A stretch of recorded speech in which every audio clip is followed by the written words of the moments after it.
Ladies and gentlemen, welcome back to Unlikely, and look who I have here, Big E. So, I just want you to know something. This interview means a lot for one reason in particular. I went to school at HCC in Tampa, Florida. Okay. I was working at the Lids locker room at West Shore Mall. Yep. I saw you numerous times walk in, never buy anything, no hard feelings, never buy a damn thing. Hey, them FCW checks. Hey, they were light. They were light, okay? Very light, very light. We was working hard, but I remember one day in particular, you came in, it was the weekend, and then the next Monday, you debuted on Raw. And I was like, God damn, excuse my language. Well, things are possible and things can happen. Well, so I used to be, so that mall, by the way, it's sad to see what that mall has become. So I used that mall when I was young. So I was at the Rumble. What's going on? Like, is it done? I don't know. It's kind of on life support. But anyways, I used to get my hair cut there for a while. And even before then. Across the Lids? I don't know if it was across from Lids. Near like the elevator for the movie theater? No, wait. Because Kofi, I saw Kofi. You guys will always walk through there. Yeah. But I also used to go to Mr. Man. That's where I used to get, that's probably why I was there. Because I used to get the, early in my career on the main roster, a lot of people make fun of my like Uncle Fitz, but I wear like that. But those were all from Mr. Man in Tampa, and that was the spot. So that's probably why I can't remember where the Lids was in relation to it. But you're right, I did do a lot of window shopping. I don't even know why. I'm not even like a big hat guy, but I would just kind of check things out. But yeah, man, small world. Yo, it is a small world. And now that you bring up window shopping, so you, Bray, Kofi, Wade, Sheamus, I'm probably forgetting a couple others. Saw all of y'all. Never saw y'all at the register. I don't judge any of y'all. What I should have started this interview off is, first off, how you doing? How's health? How's everything? How's life? Good, man, I'm good. Life's really, really beautiful. My health is great. I'm just not cleared to return to the ring right now, but I'm not in any pain. My strength is great. No headaches, no nerve issues, none of those things. But I've been great, man, and I've had all these other opportunities outside of the ring that have been fun, and just having new challenges I think has been really fulfilling. So although I haven't been in the ring, I've been really busy and fulfilled, so things have been great. And one of those things that's been keeping you busy is obviously this transformation of the WWE and the NIL, and specifically here at the Big 12, Allegiant Stadium. We're here at Big 12 Media Day.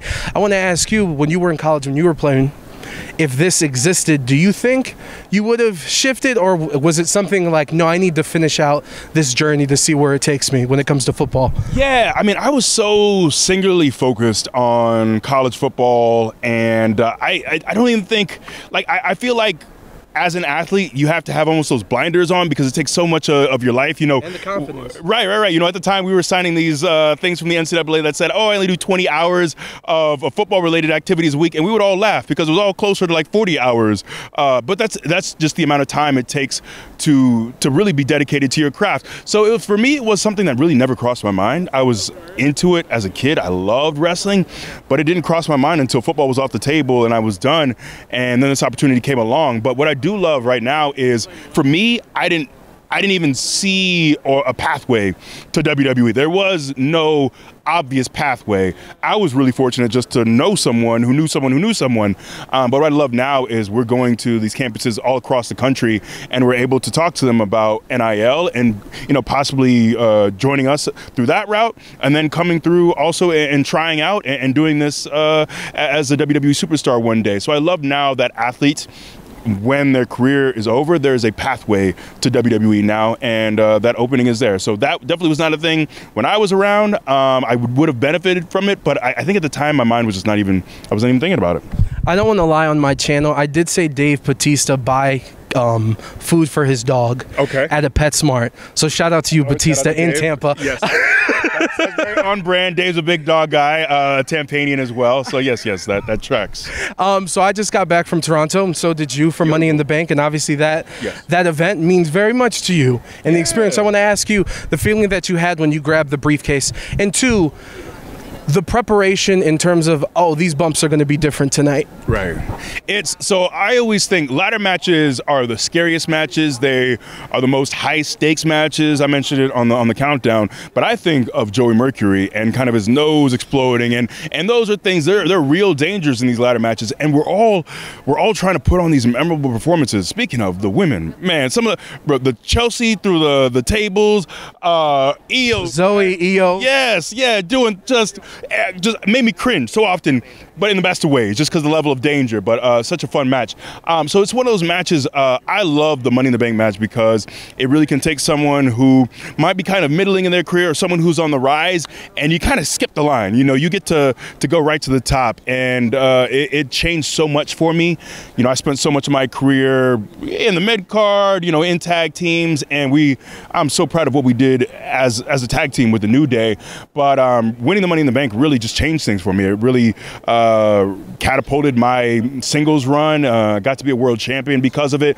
But really, it's one of the things that I often talk about with Drew during the pandemic was, yeah, you held us down as champion, but to me, what really makes our business so special is the moments that fans create. And when I got to the top of that ladder and looked out and saw that love and that reaction, like I'm getting chills again thinking about it, because for me, stats are one thing, you know, length of title reigns, all those things. Those are important, but it's about the moments. It's about the moments with fans and how the fans take to you, and that's what I'm always so appreciative of. Is I think so often of that moment. It's like crystallized in my mind of being on the top of that ladder. The first thing when I got up there, I want to make sure, because I always think of Jack Swagger when he was up there, and Swagger was fumbling with that carabiner, and that was the last thing you want. You don't want to be up there fumbling with it. So I was just like, just make sure you get it cleanly, and it clipped for a little bit, but I was able to get it fairly smoothly. It's an easy hook though. It's not, because everyone's like, oh, they're just faking up there. Why are they taking so long? Right. And the thing is, like, I'm not great with heights either, so I'm also trying to make sure that's the last thing you want to. God forbid that thing teeters on you, end up falling off, and you climb back up. No, the moment is ruined. So I'm so thankful that I was able to unhook the carabiners fairly smoothly.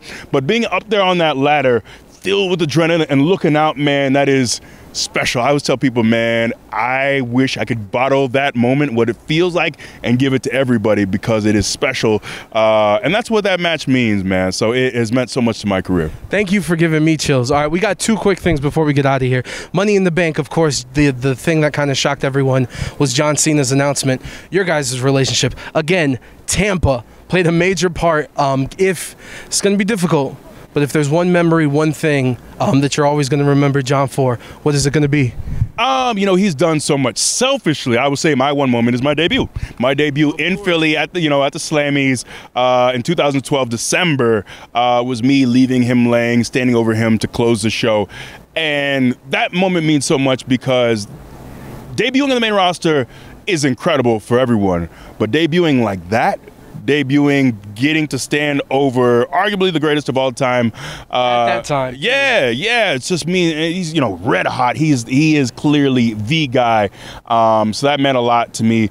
But yeah, man, there's so many different things. We had I remember, I think about a year later, there was a backstage segment that led to a match. I think we wrestled the Shield, but it was me, Punk, and Cena, and there's a deal where we were all with Renee was the interview at the time. We all put our hands into a little Shield deal, I think it was like a holiday feel-good show.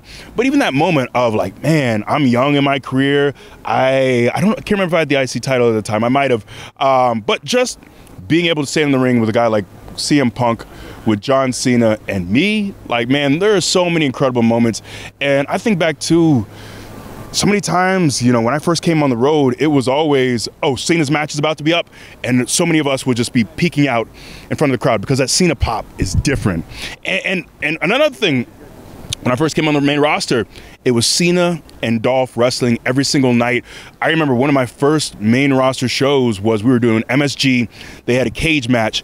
And to be there in New York during Cena's prime, wrestling Dolph, who was red hot as well, in the main event, to have the best seat in the house. I'm standing there and I'm getting to see greatness. I'm getting to see how he manipulates the crowd, how they're with them, how they're from little kids to old women. It's he made so many special moments for our fans, for people, for talent, for us to see what it's like to be the guy, to have that kind of reaction. So salute to everything that Cena has done for our industry, and even all the Make-A-Wishes as well. Absolutely. Man, it is really inspiring. So he's done a lot. So I mean, it's a lot is an understatement, but he's done so much for our industry and our business. So salute to him. As we close this out, I look forward to getting to talk to you again right here at Allegiant Stadium, April 19th and 20th. It might have a different setup next year for WrestleMania, but look, I don't do this often, but if there's anyone to help intro my podcast, It has to be you. So look, it's called Unlikely with Adrian Hernandez. If you could do the honors, good sir. Okay. try not to be too loud because they're a bunch of, you know. Yeah, they're talking radio predictions. Deion Sanders, is he going to leave Colorado? You know what? Let me stop. Okay. Unfortunately, I'm not going to give you the full-throated version, but. Pause. Yes, do it. Chill. Go for it. Oh, Vegas! Don't you dare be sour. Clap for Unlikely with Adrian Hernandez and feel the power.